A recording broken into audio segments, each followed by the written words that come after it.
Okay, I am going to tackle the question, what does the light represent in the cave and why?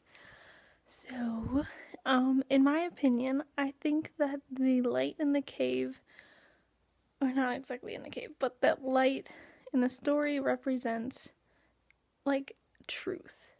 And, I think that because, um, the prisoners don't really know what the light is at first, and so they just think the shadows are like the real thing, and that's all that they know. And so when the one prisoner gets free, he learns that there's a fire back there, and that the fire is what is casting the shadows on the wall that they've been seeing. And so he learns through the light that the shadows aren't real. And then he goes even farther beyond that, and he goes outside the cave and he sees the sunlight, and that causes him to know that the sunlight is actually what's causing the shadows. And so I think truth represents, or that light represents truth. And I think a lot of times that similar metaphor is seen other places.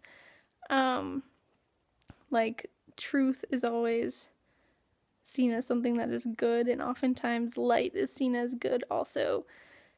And I mean, that's not necessarily always the case, but I see that in a lot of things. Like, there's always good and evil, and dark and light, and they're kind of opposites. And so, in a lot of places, truth and light go hand in hand, and I think it's the same case here in this story.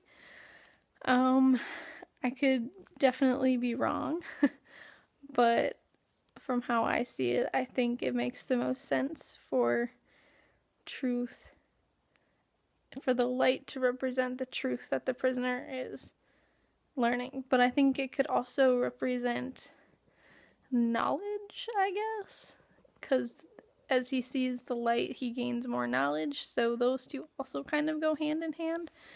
But I think going a little bit broader, I think it represents, I think the light represents truth.